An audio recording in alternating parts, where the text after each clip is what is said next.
This opening you see here on the screen is a very tricky and very winning opening for black. That is, if we don't know how to defend ourselves. Because in this video, I'm going to teach you how to defend against this attack that's so popular right now, and I'm going to show you how to launch a counterattack so that they're the ones who really suffer. I'm going to show you why it's so dangerous when we play the queen's pawn. They throw this gambit at us, giving away the king's pawn completely, right? I'm sure you've seen this trap before, and now the pressure begins. First, knight to c6, attacking this point that's completely undefended, and that's why we try to defend it. And it really doesn't matter if we do it with the knight or the bishop, because after queen to e7, they attack it again, and now we'll have to defend it with the bishop. And if we'd play the bishop first, then now the knight. But now what? Well, now black gives us this check, we have to try to block it, and on top of that, they're taking our bishop. Check, and they take my bishop. So I move the bishop back, threatening the queen. But now they take this pawn here. Look at that, right? How dangerous that is. And if, for example, we go to attack the queen, they'd pin us with this bishop here. We can't take the queen, and if we take this bishop, for example, they could just take our rook. If we decide, for example, to play queen to d2, they simply trade and checkmate us. I mean, this is very dangerous, and you need to know how to play against it. But don't worry, it's actually very easy to punish. I'm going to explain how, and in no time, less than 5 or 10 minutes, you'll know how to punish it. When they play this pawn, yes, go ahead and take it without any problem, because we're going to do something. First, we're going to make it look like we're falling into their trap. And when they get overconfident, we'll be the ones to strike back. Let me explain. Knight to c6.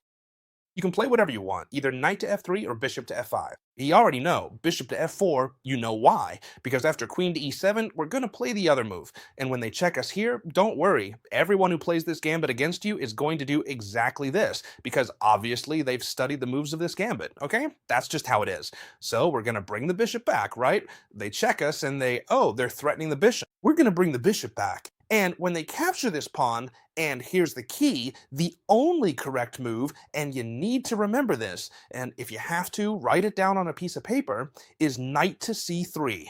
All right? This is the correct move. It looks scary because they might pin us with the bishop, put on more pressure, or jump in with the knight. But don't worry, I'm going to show you how to win in all the variations. So if they play this gambit against you, you can already shake their hand and tell them they've lost the game. That's right, you heard me. All right, first I'm going to show you how to punish this attack. I insist, okay? There are two attacks here that seem dangerous. The first is this one with the bishop, and the second is this one with the knight. If they don't go for either of those two, phew, even worse for them, because you're going to do exactly the same thing, but they don't even have any counterplay. You won't even need to be careful. Let's start with the bishop one, for example. All right? How should we react? Well, it's true that they're threatening us to win our knight, right? With two pieces. And many of you might think, I think I've already lost here because there's no way to defend this knight with another piece, right? That's what a lot of you might be thinking. And if I move the knight, maybe they'll trade and I'll lose the rook. Well, hold on. What are we going to do? Rook to b1. Simple as that. Why? Because that way we attack a higher value piece. They attack our knight, we attack the queen. There's no way. They can't take the knight because we'll take the queen. And they can't take the knight with the queen either, because it's properly defended by the bishop on d2. So, if I tell you that you're playing as black here, what move would you make? I'm 100% sure that all of you would make the only logical move. I move the queen back to the only possible square to avoid losing it, right? And now what? How do I continue? Because now I'd probably think about bringing the rook over here to keep putting pressure on the queen, and that would be a really good idea. Yes, I'm not saying it wouldn't be, but there are much more incisive ways that let us directly put pressure on our opponent in a way they can't defend against. How are we going to start with this little move here? First, we'll start by jumping with this knight. Knight to b5. Look at what an interesting move this is. With what idea? The idea is obvious, right? Not only are we attacking this bishop with two pieces, which we are, right? Sorry, I mean with three pieces, well, it's only defended by two, but on top of that, we're also attacking this. Knight takes on c7, I give you a check, and then I take the rook, right? So here, our opponent is going to say, oh no, things are getting messy for me. What do I do now, right? Very simple. The idea is that now black doesn't have much to choose from. For example, if they decide to make the most logical move in the world, the one that saves everything, that defends the c7 square, and also saves the bishop, which is simply bishop takes bishop with check, which is what all of you should do when you find yourselves under such threat. So, what are we going to do? Recapture with the queen. And many of you might say, wait, but here they can simply defend against the fork, and nothing at all has happened. And actually, I have several ways to defend against the fork. All right, if they defend with the king, let's see how it continues. But there's something you need to know. What happens if they take this square here? If they move the king directly, we'll do the same thing, all right? See, the king will end up moving anyway. The idea is don't capture this square with check, because when they move the king, we can take this rook, but they'll take ours back. And this will be very, very, very dangerous, all right? What should you do if they capture this square from you? Careful, black's trying to play well, but they won't be able to. I move the rook away, rook to d1, so now my pieces are really well placed. Not only that, but I'm still threatening this square. At no point can you come to defend with your queen because I have mine. So, how can you defend this square? Well, let's see. We can all agree that the only possible move is to bring the king over. That's why I told you I was going to explain it now. When they bring the king over, do you know what we're going to do? I love this. You want to defend against this double attack? Well, now let's see how you defend the other one. I threatened the first one, now I'm threatening the second one, right? Knight takes f7, check, winning the rook. You must be careful here. You can't move the king back or we win the other rook, right? And here, logically, there are several possible moves. For example, knight takes on e5, they win a pawn and defend this important f7 square. So how do I continue? A lot of you are probably wondering that right now. Well, let's do it in a simple way. Surely, many of you would think, I attack the knight to come in from here, but that's not the most accurate move. Careful. We don't have material advantage, far from it, we're actually down 2 pawns. However, the position is completely won for us. There's no way for the opponent to escape. And the move I recommend is queen to c3. There's no way to save yourself here.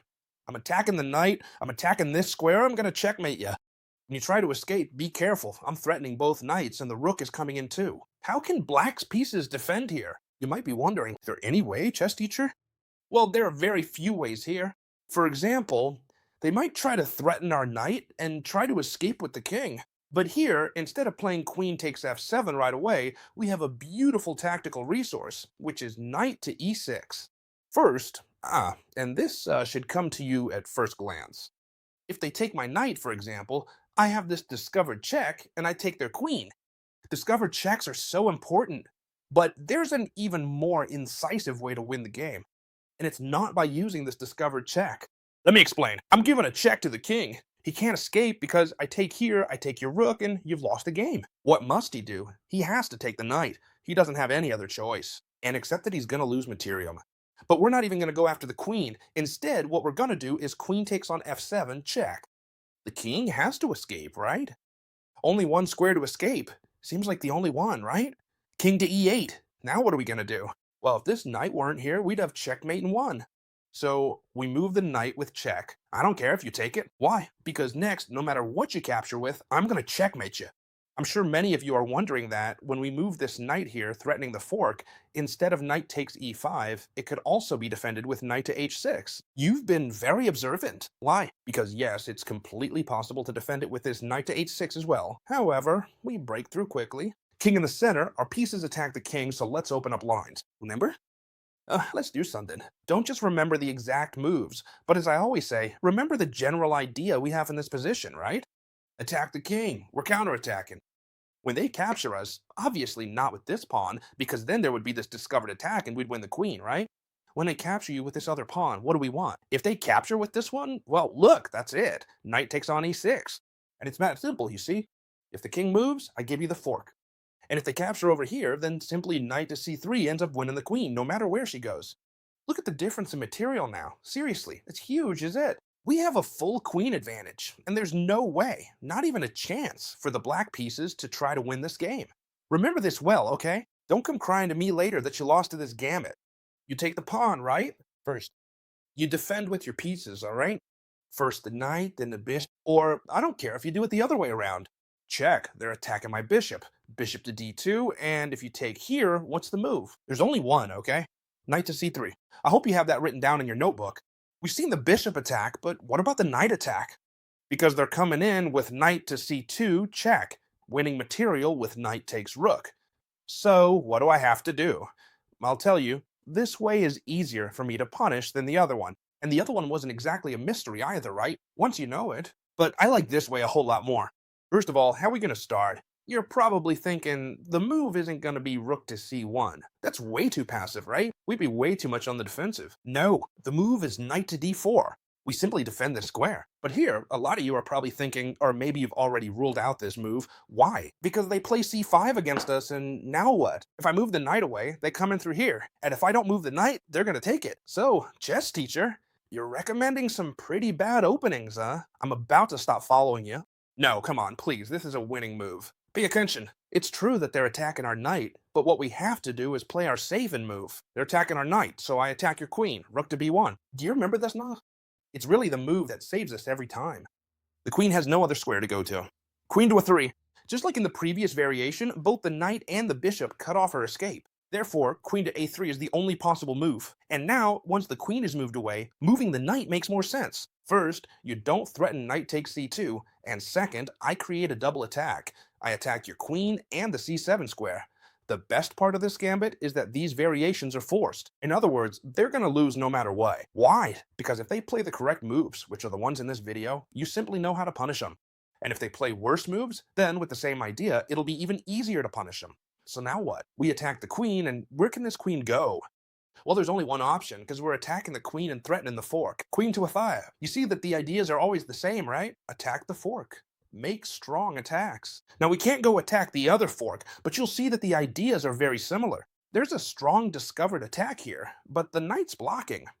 A3, knight moves. Careful, many think this is already won. As soon as you move the knight, I play knight to d4, and you're gonna win the game, right? Yeah, sure. If black is your friend, sure, and they cooperate, right? They just move the knight, they cooperate, perfect, we win the game. But what happens if here they pull off one last trick, which is this is 6? A lot of you would freeze up here. We wouldn't know how to continue. Don't worry, it's very simple. We're gonna do the following. Imagine that black tries to pull off this last trick with a 6. How do we continue? Well, it's simple. We're going to do the following. First of all, we capture the knight with the pawn, so now they can't take the knight because we're threatening the queen. What do they have to do? Recapture here. You see it, right? Simple. But we're back to the same situation. And now I'll tell you something. They're attacking 2 knights at once. Well, very simple. Once again, we turn to our ally in these kinds of positions, the rook, which gains tempo against the queen. Rook to a1. And even though it's true that the queen can escape and they're attacking both knights, that's not really the case. This knight is no longer being attacked because the rook is undefended. So now we have an extra piece, right? The knight, we've won. You can't take this one because it's pinned. But what about this one? Are you going to take it or not? Well, obviously not. If they just attack one knight, we can move it back to the d4 square, and sorry to say, but this position is now completely, this game is now completely won. The only way that seems to hold on is queen to d8. That's not what most people would do at this point. I looked it up and that's the move they play. But this doesn't lose the rook with knight to c7 check. No, it doesn't lose the rook. Do you know what it loses? Look, check. I take the rook, but where do I go with the king? I can't get out because I have the other knight. What do I have to do? Well, then I have to take with the queen, and then I lose the queen. Do you see it? Knight takes, I lose the queen. And not just the queen, I also lose the rook. So we end up with an extra queen and rook. Please don't tell me you can't win this position or I'm going to lose my mind. Obviously, I want to create an army of really strong players who can't be beaten. Not with this opening or any other. So if you want to study hard, I definitely recommend joining the Academy, where you have 2 or 3 classes a week that you can watch as many times as you want, whenever you want. They're available 24 hours a day and are saved in the Academy. You have full access to ChessMy. If you sign up now with the annual payment, I personally will create a customized study plan for you. I will analyze your games, help you with everything throughout the year in your progress, so that you can improve alongside me. And you'll see that for all of this, logically, the price is a bargain, especially right now. I hope you loved it. If you aren't in the academy, what are you waiting for? Maybe you're waiting for me to raise the prices so you can pay me more. Well, I'd actually like that. I'd actually like that. But if you want to be a little smart, then join now while the price is still low. I hope you enjoyed this video. If you liked it, please give me a thumbs up, and I'll see you tomorrow in the next one, friends. Bye.